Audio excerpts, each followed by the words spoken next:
This is the sound of time.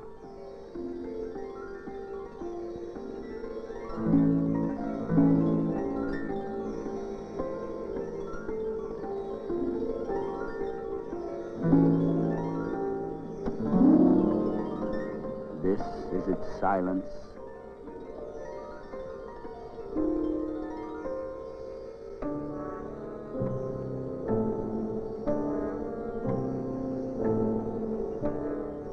These are its faces.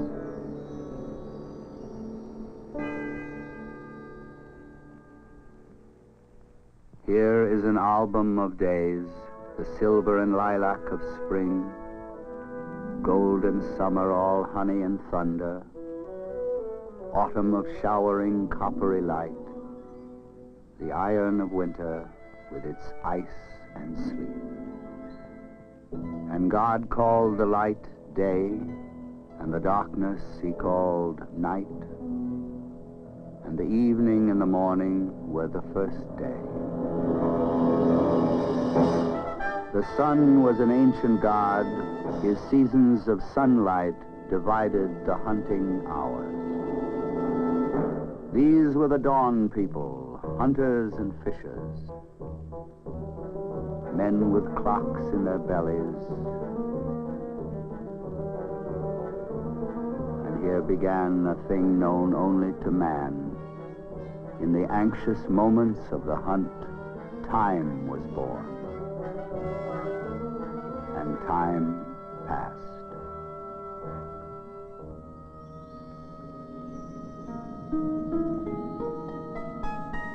Preparing for eternity, 1,000 years of Egyptian sleep had weighted these stones. The Egyptian kings, hungering to be immortal, invented the longest death.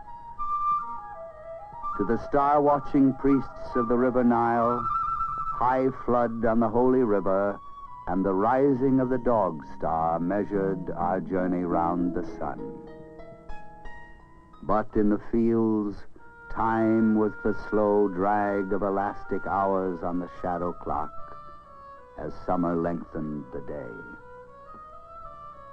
This is the long and the short of Egyptian time, a symbol for eternity and for a day, for an hour and for an instant, the time it took a hippopotamus to raise his head from the water, glance around, and hastily submerge.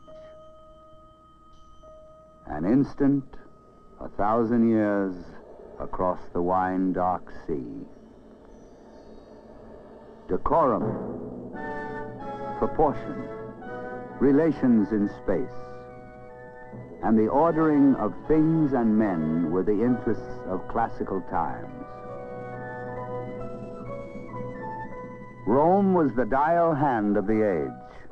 Its heavy shadow ordered the world with a sword, ordered with a sword and a sundial.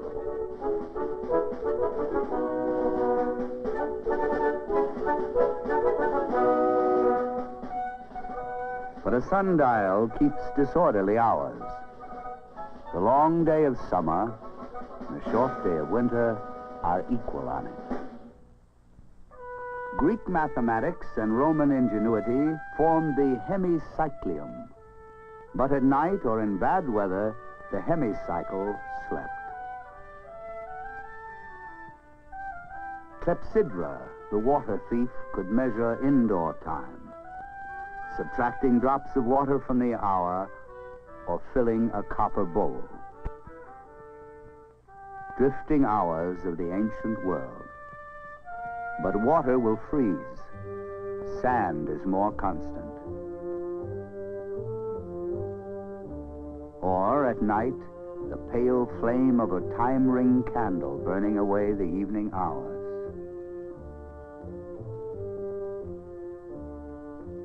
Practical Romans planted timekeepers everywhere. Behind the marble decorums of the god emperors 20 centuries ago, a Roman poet saw something else. The time-haunted man who is modern in any age. Again an instant, centuries northward, through the Gothic night.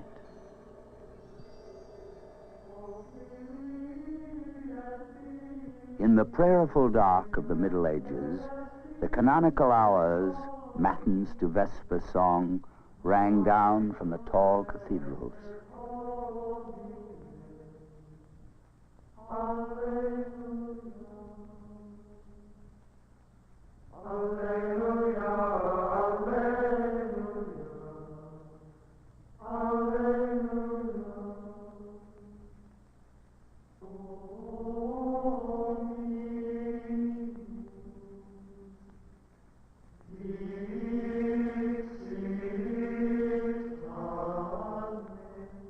This year, 606, died St. Gregory, surnamed the Great.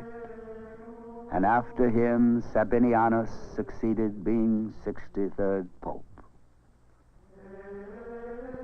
He commanded clocks and dials to be set in churches to distinguish the hours of the day.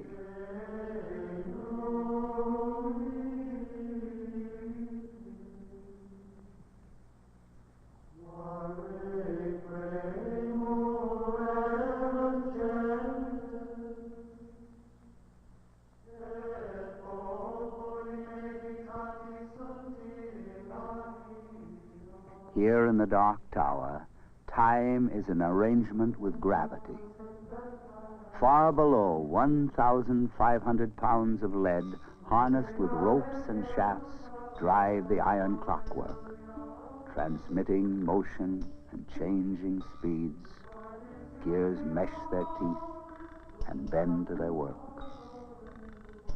The slow weight of hours, speeded, swung to, measured and balanced, strike the notes that spread God's time over tight fields for drover, shepherd, and tiller of soil in these years before the second or minute were measured. The foliate balance swings with the force of the weight's pull. The power of the weight escaping bit by bit. This crickety eloquence is the first sound of modern time, though not yet an accurate device. In those days, a tower clock which kept God's time within an hour or two was a good clock sufficient to its purpose.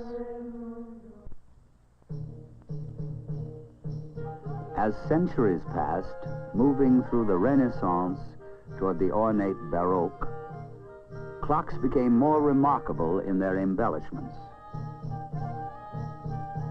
The great clock at Strasbourg, in the shape of a high altar, intricately carved and decorated, controlled elaborate provinces of time.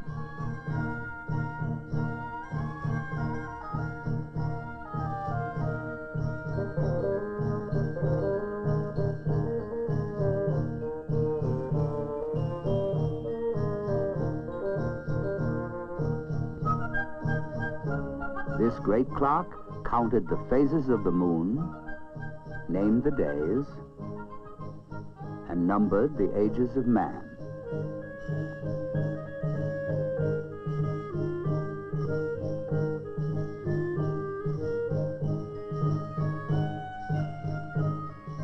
It could do almost anything except keep accurate time. And lost in this ornamental jungle were the lowly hands that told the time of day. Clocks spread their quiet orders over Europe, pointing with unwavering finger to the hour, commanding all to recognize the truth of their assertions, whether they were true or not. But a portable clock, that is, a watch that would work in the traveler's pocket, awaited a new source of power. The iron spring of the locksmith Peter Henlein drove it single hand. Created around 1500, the first watch was portable if you had a small boy to carry it. As they grew smaller, portable timekeepers, though not accurate, became highly fashionable. For the Renaissance Englishman who had everything, there was still a possible present. Like the intricate jewelry of Elizabethan speech, these watches were more the products of art than science. And a sensible man carried a sundial to correct the fickle mechanism, which, it is said, is why a man's vest has 2 pockets even now.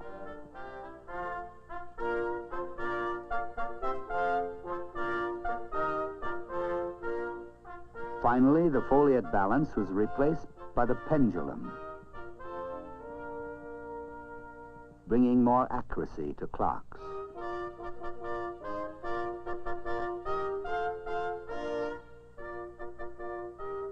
And the balance wheel and hairspring brought accuracy to watches.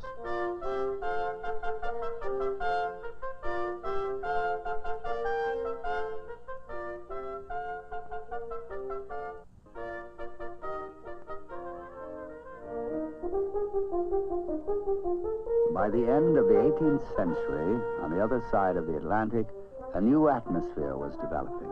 The 19th century magically released a furious energy. Iron beasts in feathers of smoke and steam pounded through the sleepy villages. As the country contracted in the iron embrace of the railroads, appointments were kept, sometimes tragically. Train wrecks dramatized the railroad's need for accurate timekeeping. Out of this need, a watch company was born, and the railroad watch became a symbol of accuracy. Now, a division as small as a minute could mean the difference between life and death. By the end of the 19th century, railroad watches symbolized precision, not only for the railroads, but for the whole order of an industrial nation. And as the 20th century began, a personal timepiece became necessary for telling time instead of being merely an ornament.